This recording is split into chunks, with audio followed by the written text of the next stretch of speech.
Comme l'avait dit à l'entame, la délégation de la mairie est en place,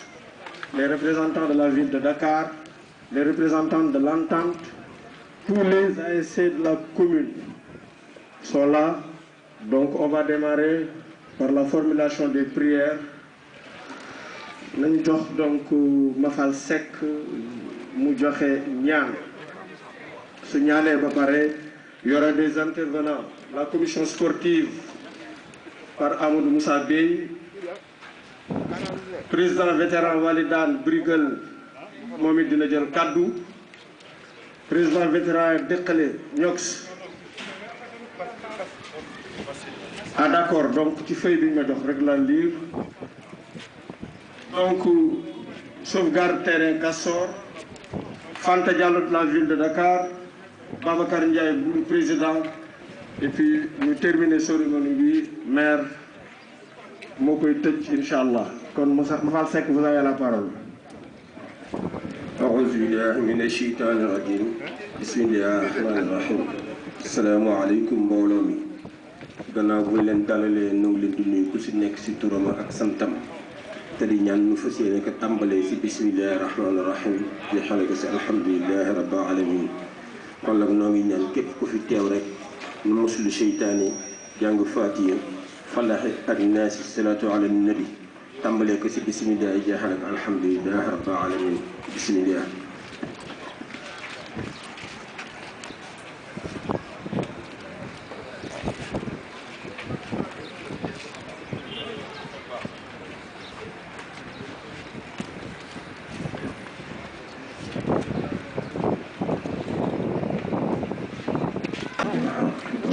إلى صراطك المستقيم وعلى آله حق قدره حق قدره المقدار العظيم سبحان ربك رب العزة عما يصفون والسلام على المرسلين والحمد لله رب العالمين. Avec des pathologies et d'un certain âge, de se faire inscrire au niveau de la municipalité pour que les prochaines doses de vaccination qui vont arriver, ces dernières puissent être vaccinées. Vaccinons-nous, c'est la seule réponse pour préserver notre santé et préserver la santé des autres. Merci. Monsieur le premier adjoint au maire de la commune de Dieuppeul-Derklé, mesdames, messieurs les membres du conseil municipal de la commune de Dieuppeul-Derklé, messieurs les vétérans de l'ASC Derklé, messieurs les vétérans de l'ASC Walidane, monsieur le président de l'entente Derklé-Walidane, monsieur le représentant de la ville de Dakar, chers notables, hautes autorités, mesdames, messieurs de la presse, je vous salue et vous dis merci pour avoir assisté à cette cérémonie. Il m'est particulièrement agréable d'honorer de ma présence, j'ai failli oublier, monsieur le président du comité de sauvegarde du terrain de Kassor. Il m'est particulièrement agréable d'honorer de ma présence cette présente cérémonie de lancement de pose de gazon synthétique au niveau du terrain de Kassor. Pour 3 raisons au moins. La première, ça a été dit, c'est une volonté de plusieurs générations qui se sont succédées, qui ont voulu à un moment donné que le terrain soit conforme à la modernité. La deuxième raison, c'est une exigence de l'heure. En 2021, il nous faut être aux normes internationales et aux normes sportives. La troisième raison, c'est que ça a été un engagement de campagne lorsque nous faisions le tour des concessions pour solliciter l'envoi des populations. Nous avons pris comme engagement, une fois élus, de procéder à la pose de gazon synthétique au niveau des terrains de Castor. C'est le lieu aussi de remercier les différents maires qui se sont succédés. Ils ont voulu, chacun en ce qui le concerne, réaliser des projets à la dimension de l'ambition portée au niveau du terrain. Je veux citer le maire Abdoulaye Faye, le maire Wali Fall, le maire Salif Baye, pour leur engagement, mais surtout, comme ça a été dit tout à l'heure par le président du comité de sauvegarde, pour la préservation de cet endroit. Le terrain a été saucissonné. Le terrain fait toujours l'objet d'intentions inavouées. Et la question, monsieur le président du comité de sauvegarde, elle n'est pas encore dans les tiroirs. Récemment, j'ai été encore convoqué à la brigade de gendarmerie par rapport justement à ce lopin de terre. Ensemble, continuons ce combat pour non seulement préserver le terrain, mais pour reconquérir les espaces du terrain qui sont conquis par d'autres. C'est ça le maître mot. Comme disait Hegel, rien de grand ne peut se faire sans le courage. C'est ce courage qui m'a habité, qui m'a transcendé et qui m'a mis au-dessus des contingences partisanes, des calculs, mais aussi des suspicions et de tout, pour me hisser au simple fait d'être à la dimension des populations pour la satisfaction des préoccupations des populations. C'est ça notre credo, c'est ça notre ambition. Notre ambition, ça a été dit tout à l'heure, c'est de faire de la commune de Dieuppeul une commune de défi, mais surtout une commune de relance et d'opportunité. Dieuppeul-Derklé, je le disais à une occasion, c'est le cœur de Dakar. Car du Cap Manuel à la case de Cambérène, on est obligé de passer par Dieuppeul-Derklé. Tout à l'heure, j'ai entendu parler de Hénan-Chine. Ce n'est pas par hasard, parce que l'État avait compris qu'en quittant la ville pour rentrer dans les habitations, il y a un passage obligé dans ce projet. C'est ce qui a expliqué ce projet d'autopont. Ce n'est pas le lieu d'en parler plus, mais c'est pour expliquer tout simplement la position géographique, mais aussi stratégique de la commune de Dieuppeul-Derklé. C'est le moment de prier et de demander à Allah subhanahu wa ta'ala d'accueillir ceux qui nous ont précédés et qui avaient pour ambition de voir un jour ce terrain modernisé. Qu'ils reposent en paix et qu'Allah leur réserve le paradis céleste. Ceux qui sont encore restés parmi nous et qui continuent à nous accompagner, à nous conseiller, à se battre avec nous, nous leur disons merci. Mais je voudrais aussi rendre un hommage particulier à la ville de Dakar. Car comme vous le savez tous, sous le magistère de Khalifa Sall, il avait été retenu d'engazonner 19 terrains dans le département de Dakar. Mais ce projet ne verra jamais le jour. Mais nous n'avons pas laissé le morceau. Nous nous sommes dit qu'il faut toujours aller plus loin. C'est ainsi que nous avons pris notre bâton de pèlerin pour aller discuter et convaincre Madame le maire de Dakar et ses collaborateurs pour leur demander un accompagnement,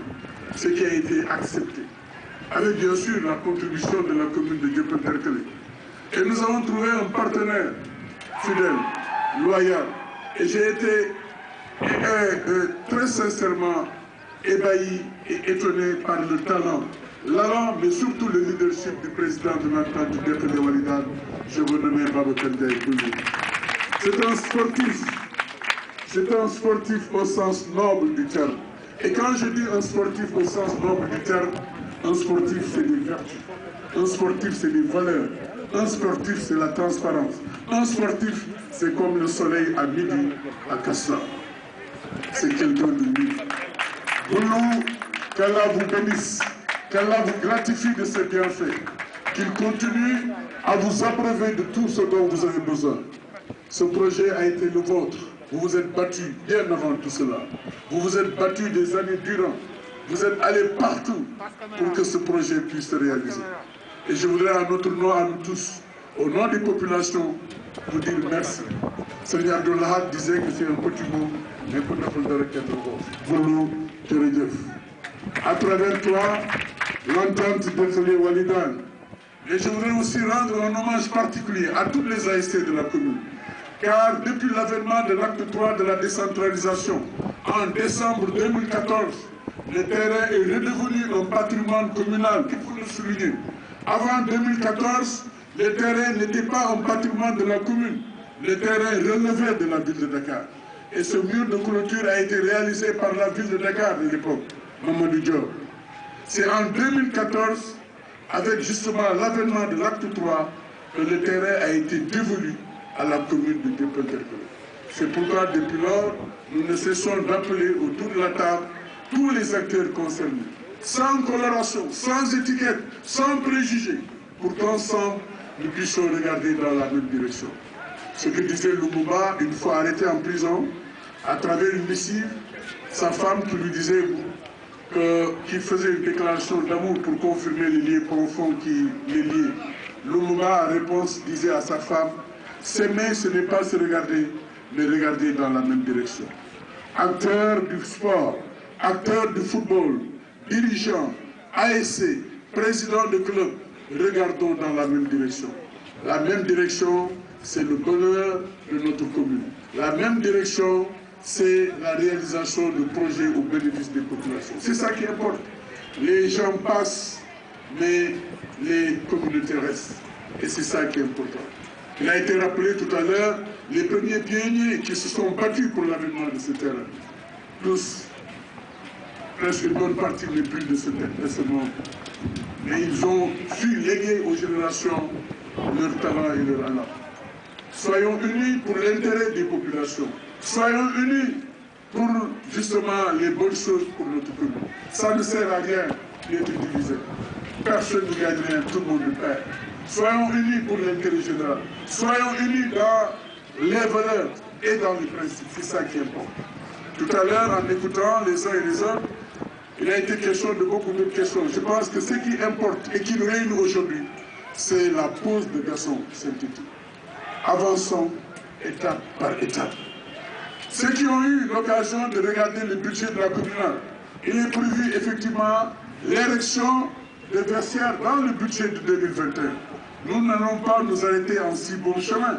Il ne s'agit pas de poser le gazon synthétique, d'offrir un espace de jeu pour les jeunes et de s'en arrêter là. Ceux qui viendront ici au niveau du terrain, où est-ce qu'ils vont faire leurs besoins? Donc c'est un projet global et nous tendons la main à tous ceux qui peuvent contribuer à l'avènement d'une commune moderne, mais dans le respect des structures et dans le respect et l'orthodoxie de ce qui existe dans notre pays. Je voudrais très sincèrement du fond du cœur remercier tous ceux qui ont contribué au succès de ce projet et demander à Allah subhanahu wa ta'ala de continuer de nous éclairer et de nous donner la force nécessaire pour qu'un jour nous puissions encore nous retrouver ici pour inaugurer encore. Merci à tous et à toutes. Merci.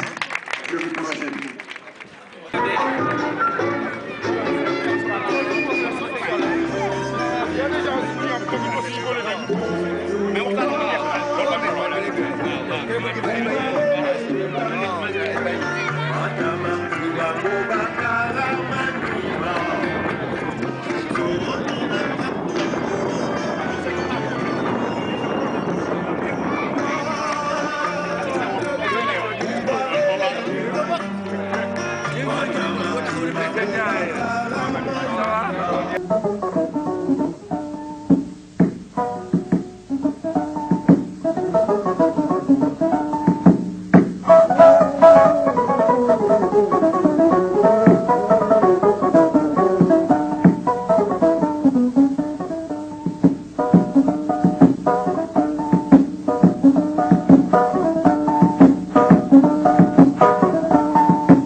Zara duro jendo ko na radio Gambia.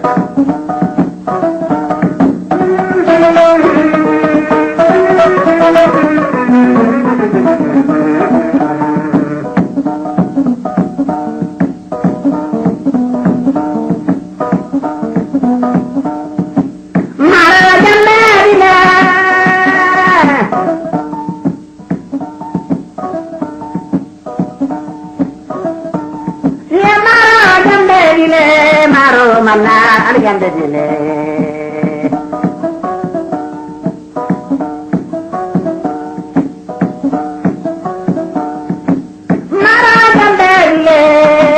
maro jambe dile sane mane jambe dile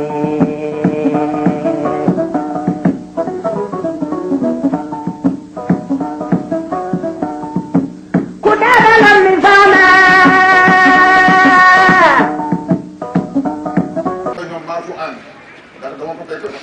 très jeune dirigeant moom ñuy rajo kër gi mu dox ci ku mel ni Omar Gueye ku mel ni Pa Gabou Sarr ah et d'autres encore terrain bii moo tax terrain boo xam ne dañ koy foyee terrain boutique la waaw parce que bu fi ñëw ay garab moo ko wëroon ak ay poteau en ciment ak ay grillage ñu dem ba buy dox ba mu nekk mur le terrain a été agressé soo gisee Xaadimu Rasuul dafa jël suñu terrain l'école Nder dafa jël suñu terrain ak ñeneen mais nit ñi dañ ci xeex taxawal des habitants de Castor et des DRD dañ ko xeex ko ba ñu bloqué affaire bi ba tey jii xeex baa ngi continué ndax y a une partie du terrain qui est toujours occupée donc muy dox ñuy joué fii nga xam ni tous les joueurs yu am importance au Sénégal nekk Dakar jëm terrain bi je peux citer Amady Thiam joueur international je peux citer Grand Mbodj dëkk fii Castor international bu joué Gorgui Ndiaye international Big Boy international et d'autres ñoom Mendez ndax fii tous les grands tournois de Dakar fii lañ ko daan joué dans les années 60 jëm 70 donc terrain bi c'est bu am tour la si Dakar je ne dis pas dans la commune mais si Dakar yàlla def nag muy dox di mener ce combat mëne na ko ak le maire Assane Diallo qui était là adjoint au maire dans les communes amuloon on l'a mené ba ñu tax tey ñu defoon premier tour bi ñu mené ko ak Abdoulaye Faye ah ñu mené ko ak ñoom Salif Mbaye Owl ñu koy mené ba Cheikh Gueye tey ex bi yàlla def ñu am lii et lii pour man fu leen di solution mais fi ñu jëm du gazon ñun dañu weesu gazon parce que dañu am ambition parce que nag fii dëkku ambition la suñu ambition mooy am un terrain avec un stade des vestiaires et tout moo tax gazonnement bi man dama ko jàpp comme un début et l'entente waa di daan défale bi taxaw nga xam ni c'est les usagers légitimes et légitimes ah ñoo fi nekkoon terrain bi ci dox di ko xeex di di ko cette entente là yàlla su defee mu am tey ñu koy ñaanal yàlla récépissé ñu ngi si yoon wi ñu mooy reconnaissance ñu ngi si yoonam te entente Déthié daan dafa adossé wu sur le terrain sans le terrain équipe boobu nana dem équipe première division nekk équipe africaine bu mën a taxaw ça il faut que ça soit clair si bopp yëpp entente su amul terrain bu def parce que le football sénégalais dafa dee parce que terrain moo amatul les équipes sont des équipes nu mu tudd yu màng comme des troupeaux ku nekk ñu entraîné ko moo tax football sénégalais dee donc une équipe c'est d'abord un terrain et l'entente à ce terrain-là qui est ce bijou ñu bëgg nag et ça je demande solennellement au maire et aux conseillers que ñu équipe terrain bi ñu jox l'exploitation et l'utilisation à l'entente Déthié Wadidane pour que mu mën exploiter ko génne ci ay recettes maire bi am ci wàllam am ci wàllam yeneen équipe nekk aux environs ku ci bëgg a utiliser ñu xool noo ci utiliser mais ñu xam ni le terrain est principalement parce que bu nekkee suuf principalement ñii ñoo ko seqoon di ko xeex la commune nag c'est la commune mais ku ci nekk am na l'histoire et l'histoire mooy que affaire su ñu ko joxee ñun on peut sortir des internationaux dans cette commune-là parce que def na ko moi j'étais entraîneur de cadet j'étais entraîneur alternant fii avant d'être dirigeant on a dans ce coup-là, entre les vétéran Dekhelé, vétéran Walidane, président ou entente Dekhelé Walidane, président zone 4B, que je salue, président comité de sauvegarde, kilifa yi mag ñi mbokk yi nga xam ni terrain bi soxal na leen askanu Dieuppeul Derklé kenn ku ci nekk maa ngi lay nuyu ci sa tur ak sa sant maa ngi nuyu le maire Wali Fall mu ngi leen di ñëw di nuyu aussi maire Salif Mbaye di nuyu bu baax a baax aussi maire Abdoulaye Faye ndax wolof dafa ni bu lekkee olom dafa gërëmi coon ba du wax na ko léegi suñu mag Bass Sidibé wax na ko xëy na lii bu amee ni ñu fi jiitu woon ay ati at am na lu ñu fi def ba lii tey jii ñu fekk ko kon ñooñu ñëpp sant ak gërëm ñeel na leen maire yi fi jaar yëpp seen bëgg-bëgg lii rek la woon kenn ku ci nekk def nga ci ñun mais li ci ëpp solo mooy ñun ñu fekkee lu ñu saax-saaxee terrain Castor am na xam ne ba léegi mi ngi wéy te jeexagul ak fan yii ci ginnaaw rek ki ñu jaayoon fii ñëw na seet siwaat ma ni ma la ñu waxoon ba léegi sottewul man sama pàcc ci terrain bi dañu ma ko jox man ko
en 2009-2014 ci jamonoy Khalifa Sall amoon nañu yéene def gazon synthétique ci fukki terrain ak juróom-ñeent bokkoon na ci terrain Castor bi mais du woon def gazon rek terrain bi dañ ko waroon gazonné defaraat fii gardien bi nekk defaraat versaire yi defaraat toilette yi waaye projet boobu xam ngeen fu mu mujjee mais comme que ñun jàng nañu ni yéene pour defar terrain Castor jiitu na sax suñu jur am na ñu fa wax ay 60 ans mais ci jamonoy même 54 bien avant boo xoolee histoire bi donc c'est un terrain mythique et c'est un terrain mystique aussi ñooñu amoon yéene boobu pour defar un terrain historique ci loolu ñu sukkandiku ni duñu bàyyi dañuy jéem wut ay pexe pour ñu defar terrain bi ndax dem nuyu sa conseil municipal ñu nuyu mbooloo mi toog bi fi nekk yëpp alors man damay wax au nom du comité de sauvegarde comité de sauvegarde bi nag dafa am lu ko dafa am processus bu mu jaar parce que c'est un combat de 40 ans que nous venons de mener que nous venons de gagner aujourd'hui 40 ans parce que depuis 1982 la ñu commencé saucissonner terrain bi bâtiment bële ñuy jàkkaarloo ci terrain bi la bokkoon bâtiment bi nekk suñu càmmoñ ci terrain bi la bokkoon grand bas rappelé na ko am na ay combattants yu mu cité ñoom ñëpp ñoo tax ñu mën a préserver terrain bi mais man damay wax association yi fi jaaroon SOS environnement jaar na fi au début des années et à la fin des années 80 HDIC jaar na fi SIDIC jaar na fi enfin comité de sauvegarde boobu nag ñu ngi ko posé woon monsieur le maire ci bureau monsieur le maire lañ ko créé woon comité de sauvegarde bi ñi ko composé woon mooy ñoom grand Bass Sidibé ñu ngi fi ñoom Grand Nour ñu ngi fi Taw Diallo mi ngi fi Abdou Anne mi ngi fi Aliou Badara Seck aussi mi ngi fi Babacar Ndiaye Boulou aussi mi ngi fi si comité de sauvegarde bi nekkoon man nag maa doon coordonnateur bi. alors comité de sauvegarde boobu am na démarche yu bëri yu ñu def puisque fi ñu taxaw nii ay titre foncier la woon ñu xeex ba propriétaire titre foncier yi ñu jox leen yeneen endroit ñu dem maintenant combat bi gagné nañ ko léegi man damay exhorter le Dexële ak Walidane ñu dépasser yenn considération yi pourquoi parce que ñaari tali bi judd barki démb am ñoom construire nañu une équipe de division nationale waxatuma la africaine alors Dexële ak Walidane qui existe depuis plus de 50 ans di végéter toujours dans le mouvement navétane je pense que war nañu dépasser mentalité Dexële Walidane penser à construire une équipe de dimension nationale voire africaine parce que infrastructure yi ñu ngi fii ressources humaines yi ñu ngi fii relations yi ñu ngi fii potentiel sportif yi ñu ngi fii donc man ça c'est mon appel damay woo waa Dexële waa Walidane ñu toog waxtaan réfléchir naka la ñuy monter avec l'entente Dexële Walidane une équipe de dimension nationale il est grand temps nag ñu def loolu waaw parce que dafa jot waaw loolu nag dina résoudre problème yu bari parce que waruma ko woon ci sax parce que man maay président Castor 3D damay intervenir au nom du comité de sauvegarde nag mais parce que Castor 3D terrain bi ay mboobu tam la bokk te ñun on fera tout pour participer ci liggéey bi waaw monsieur le maire ñu ngi lay gërëm di la sant yàlla dafa def liggéey bi ci sa loxo la jaare et que vous êtes entré dans l'histoire waaw léegi dañ lay remercier di la sant di ci sa détermination parce que il y a moins de 2 ans da nga taxawoon fii devant les populations mais tant que yow yaa ngi fi kenn du laal terrain Castor et loolu démontré nga ko tey donc vraiment ñu ngi ci gërëm di la sant et de les exhorter toujours de œuvrer dans le sens des populations je vous remercie de votre aimable attention merci beaucoup. Voilà, mu nekk suñu support. On a les cadres, on a les moyens, on a les ressources humaines et les ressources financières yoo xam ne mën na may ñun ñu gën a ñu jóge ci gazon bi def ay vestiaires jóge ci ay vestiaires def ay tribunes ah créer cette équipe pour le bien-être des jeunes man nag damay accompagner rek mais je dis que nous sommes les gardiens de ce temple-là ah donc vraiment ñu ngi gërëm président Babacar Ndiaye parce que man dama nekkoon retraité tuuti mais bu ñu jógee daf ñu woowaat ñu les anciens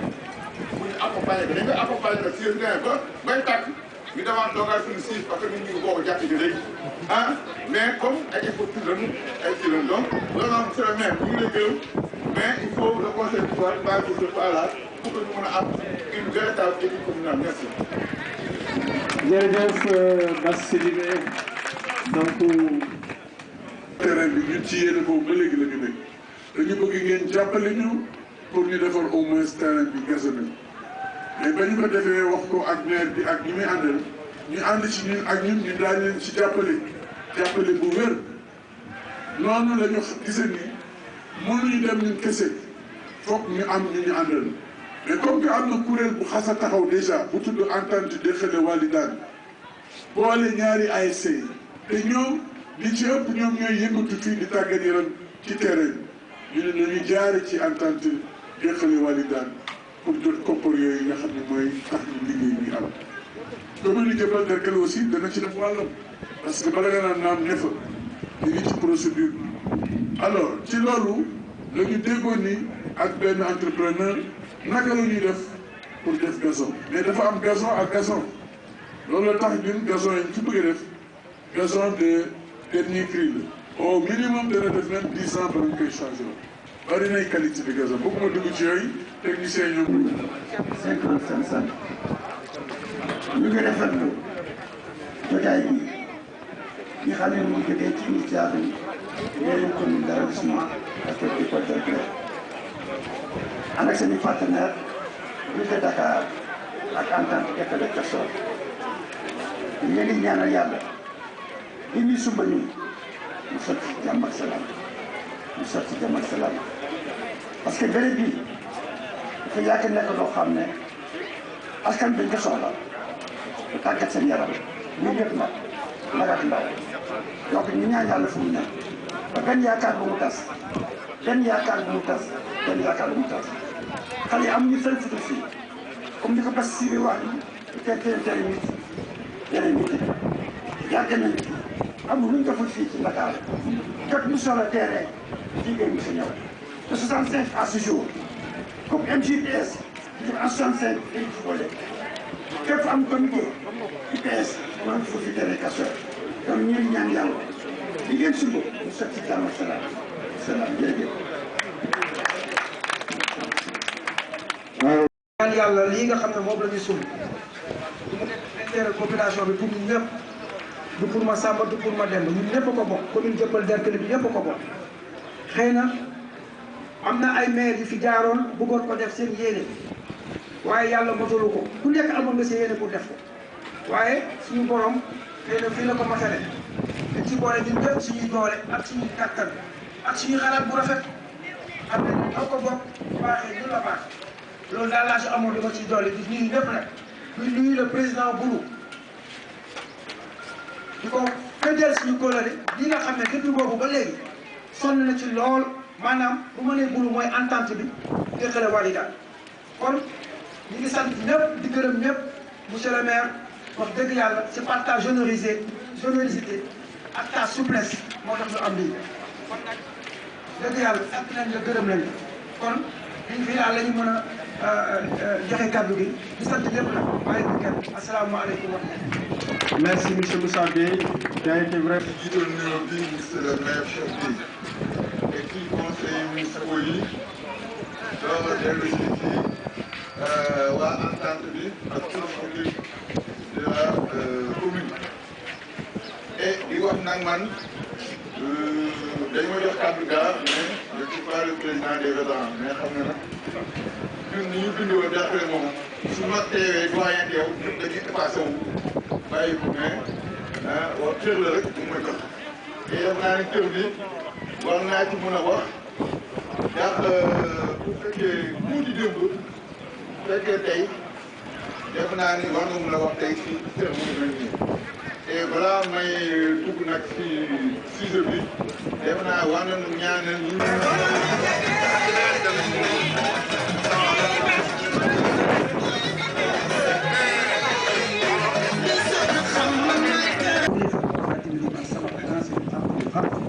والهادي إلى صراطك المستقيم وعلى آله حق قدره والمقدار العظيم. بسم الله الرحمن الرحيم. Monsieur le maire, chers autorités administratives et locales, chères populations de Dieuppeul Derklé, mesdames, messieurs, à vos rangs, titres et qualités, permettez-moi au nom du conseil municipal et à mon nom propre de saluer les actions très positives que le maire mène dans la commune. C'est avec un grand plaisir pour nous de participer à cette cérémonie d'avancement des travaux d'engagement du stade municipal de Dieuppeul Derklé à Castor. Mesdames et messieurs, au nom du conseil municipal et à mon nom propre, comme président de la commission sportive, je voudrais exprimer mes sincères remerciements à monsieur le maire Cheikh Gueye, maire de la commune, pour son engagement sans faille à la réalisation de ces travaux,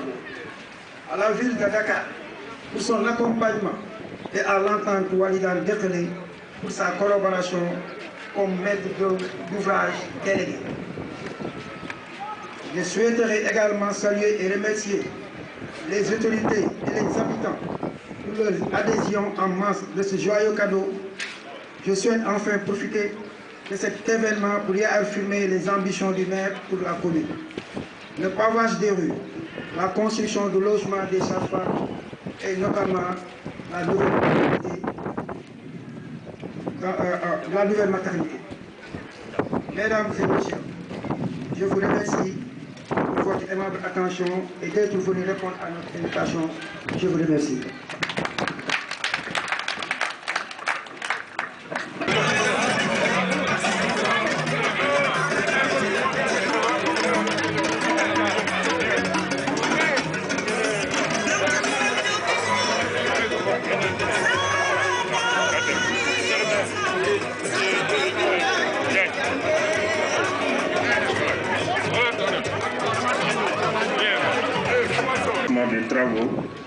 réalisation de la plateforme devant accueillir le gazon synthétique. Nous vous devons également, Monsieur le maire, d'avoir rendu possible cette cérémonie de ce jour. En effet, votre implication personnelle a permis de donner un coup d'accélérateur à l'accomplissement de ce long processus. En faisant, Monsieur le maire, vous avez démontré encore une fois votre sens élevé d'une gestion communale participative et inclusive et votre dévouement au bien public, auquel je me plais à vous rendre hommage. Nous voudrions aussi remercier les personnalités ici présentes, le monde sportif de la commune en général et particulièrement les deux ASC, Derklé et Walida, leurs supporters et toute la population des deux quartiers, Castor et Derklé, qui ont bien voulu, par leur présence, nous donner un témoignage de l'intérêt qu'ils portent au projet. Mesdames, Messieurs, la cérémonie d'aujourd'hui est une occasion de souligner l'importance des relations de partenariat qui unissent la commune de Dieuppeul-Derklé et l'entente Derklé-Walidane. Ce terrain, âgé de plus de 60 ans, fait partie des premiers espaces de loisirs aménagés dans notre commune et a abrité les événements sportifs les plus glorieux de cette zone. De grandes figures du monde sportif sénégalais y ont fait leurs premiers pas, mais ce symbole, cette fierté de tant de générations était en train de sombrer dans un abîme profond par oubli ou méconnaissance de son passé boule de gloire. Et c'est une longue histoire à laquelle les populations de Derklé et Castor ont joué les premiers rôles. Mais au-delà des liens affectifs et des enjeux et conquêtes de tous bords, ces amoureux du ballon ont su garder l'esprit de sauvegarde du bien communautaire et le défendre contre toute velléité de boulimie foncière. Lorsqu'en 2008, nous avons présenté une maquette, le projet apprécié comme une perspective lointaine. Aujourd'hui, 28 février 2021, il faut en convenir, nous n'en sommes plus très loin, car 3 mois, c'est dans quelques jours. Le chantier est vaste, mais il n'est pas au-dessus de nos forces ni de notre détermination à l'offrir à la communauté sportive. C'est pourquoi, bien que le démarrage ait connu un retard dans le commencement de leur exécution, nous demeurons optimistes quant au respect des délais. La cérémonie de lancement des travaux de ce jour est non seulement l'aboutissement, mais surtout le témoignage de la volonté affichée de tout mettre en œuvre pour tenir les délais. À cet égard, il faut signaler que 2 mois de préparation ont permis de sélectionner une entreprise de renommée, ATEX, en collaboration avec Enan Chine, dont le représentant ici présent, M. Diouf, qui est l'ingénieur en chef, chargé de réaliser l'autopont de l'avenue Bourguiba, et M. Eli Diagne, directeur général ATEX, et M. Cheikh Diop, le cabinet d'études qui accompagne l'entente Derklé-Walidane et la commune dans le domaine technique. Votre temps est précieux, nous n'allons pas davantage en amuser. Je vais donc conclure mon propos. Votre diligence habituelle nous réconforte et nous rassure quant au reliquat qui reste de la subvention pour cet ambitieux projet. Soyez rassurés que cet argent sera utilisé à bon escient. Merci de votre attention.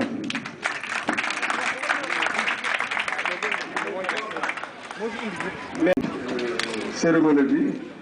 dafa limul rek nga xam ñaa ko gis wala fàtte waxoon naa ko fi waa Elen Chine ak ATEX entreprise bi chargé réalisation auto bi waroon am Castor ñooñu ñu ngi fi ñu ngi représenté par monsieur Eli Diagne et monsieur Diouf, ingénieur chargé de réaliser l'autopont. Donc ak monsieur Cheikh Diop cabinet d'étude bi nga xam ni moo yor aussi nekk ci biir moom mi nga xam ne mooy accompagner maire yi ak waa ASC Walidane Derklé. at yii yëpp yu weesu suñu xel yëpp ñu wan nu ñu mën a fexe ba terrain Castor bi ñu defaraat ko si loolu nag la ñu jël initiative yàgg na nag depuis mandat bi passé yàlla def ko ñu doon ñaan comme ñun ñu ngi ville de Dakar aussi tam je veux nommer Cheikh Gueye ak ancien maire bi fi newoon muy Salif Mbaye moom itam am na jéego yoo xam ni defoon na ko si yàlla def na nag jotul woon a antu mais ren yàlla mébét ñu ba jox ñu li ñu mënoon am suñu yaakaar tey ñu féddali ko tey mooy la ñuy doon yaakaar yëpp tey alhamdulilahi rabbil alamin mat na tey loolu nag ma di ci gërëm le conseil municipal de la commune de Dieuppeul-Derklé ñoom ñëpp nag parce que ñoom ñëpp wasoon nañ seen àq ma jiital ci nag Cheikh Gueye bi xam ne mooy maire commune ndax dafa ñu nekk ville de Dakar muy loo xam ne lii di soxla commune bi la woon ñu bëggoon ko yàgg na yàlla def nañu def plaidoyer au niveau de la ville de Dakar pour que lépp loo xam ne mën nañu ko def pour jàppale ñu suufu terrain bi taxaw def nañ ko nag ci jàmm ñaan ko itam ni ñu ko war a ñaan ba madame la maire Soham El Wardini mu ne comme que yéen loolu mooy seen mébét te Cheikh Gueye au nom de la commune de Dieuppeul-Derklé ak tous les conseils municipaux loolu mooy seen plaidoyer bu neexee yàlla ñoom dinañu accompagner ak commune bi ak entente bi xam ne aussi itam jàpp nañ ci muy partenariat pour ñu jéem ñu soutenir donc li ma ciy wax moo di la ville de Dakar nekk na à notre disposition pour soutenir ñu pour la réussite des travaux donc si loolu moo waral ñun ñu teew fi pour xamal ne ñun ñëpp mankoon nañu àndandoo pour jéem a defar terrain bii mooy loo xam ne comme ay at lañ doon ñaan pour mu am yàlla andi ko ren kon dañu sant yàlla kon nag ville de Dakar au nom de madame le maire Soham Wardini ñu ngi leen di wax ni ñu ngi si seen gannaaw di leen soutenir ba keroog terrain bi di pare voilà je vous remercie.